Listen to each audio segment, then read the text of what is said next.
Hello everybody and happy Sunday. It is now June 28th, 2021. Where has this year gone? We're already now basically all the way throughout the month of June and basically halfway done with the year of 2021. Let me tell you, it has been a very active year. We are now dealing with one of the most extreme, well, I guess you could say one of the most deadliest and strongest heat waves we have seen throughout the interior Northwest. We have seen temperatures around 125 degrees in places like Portland, Oregon, and Seattle, Washington. Absolutely incredible. And once again, the tropics continue to fire up. We now have our first hurricane of the season. Hurricane Enrique is now a hurricane in the southern Pacific Ocean. I think it has winds right now of 90 to 100 miles an hour. It does, the latest forecast models have it showing making landfall somewhere across the islands that are just to the southwest of California. However, I think we have seen it reach its maximum intensity.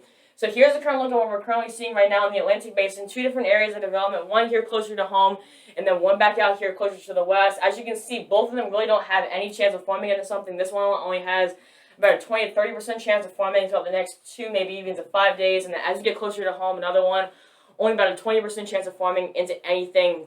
However, this one could bring impacts to the coastlines of Georgia and then maybe even getting into the Carolinas. So the one closer to home is called Invest 96L. Once again, it is an area under investigation by the National Hurricane Center that they're watching for possible development. Okay, that's what an Invest 90, that is what an Invest means in general. As you can see, there's really not that much deep convection. I mean, it's really spread out. It's really not well deformed or anything like that. Here's the latest forecast models. As you can see, they have the pressure increasing, which means that the strength will be decreasing. So once again, not expecting this to form into anything. And here's the latest wind models. As you can see, some of them making it up to tropical storm force, but other than that, really nothing that is going to be raising any red flags for anybody, including myself. So as we head further east, this is the one that is just off of the western coast of Africa, Invest 95L. As you can see, it is trying to form some type of a center. As you can see, it kind of has a little bit more deep convection across the northwestern side, but once again, really won't form into anything. Here's the latest forecast models. It does, I think it will start to increase in strength as soon as it gets right before the Lesser Antilles. As you can see right now, it has pressure about 1,014 millibars. It will decrease about 1 millibar to 1,013 right before it hits the Lesser Antilles, and then increase back to 1,014 right before it hits Cuba.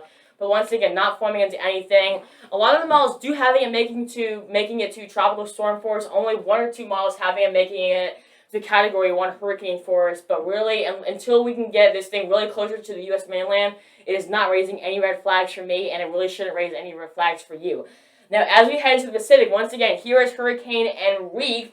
Now, just to the southwest of the Mexican coast, here's the latest enhanced satellite. As you can see, there's a center of it right there. Plenty of deep convection surrounding that eastern outer cloud wall. And then also right here, we have another area of very deep convection. But I mean, it's a very well-defined system. However, once again, I think it has reached its maximum, I guess you could say, intensity. So here's the latest forecast track. As you can see right here, this is where the hurricane strength is. And then as we continue, it might stay a hurricane until we get into 7 p.m. Tomorrow afternoon. But as soon as it gets into this general area, it will lose a lot of its strength and become a tropical storm again. So once again, I think we are going to be seeing a decrease in strength a lot as it heads throughout the next 24 to 36 hours. Here's the latest intensity right here. Once again, it is now in Category 1. Some of them having it making to Category 2, but most of them have it going back down, staying at Category 1 force, going back down to tropical storm, and then finishing off just as a tropical depression. So that is it as far as the tropics go. I'll be doing 2 more videos today. The next one is going to be the latest severe weather outlook, and then tonight at 6:45 p.m. Eastern Time on my channel, I will be doing my, I think it's the 5th event of my Summer Fun Bash featuring jet stream patterns and also information about low pressure systems and also high pressure systems and how they affect the jet stream pattern. I will be posting all updates on my Twitter, Facebook, and also on my website right here at www.liamsweather.org. So that is it for this video. Thank you all so much for watching, and I'll see you later.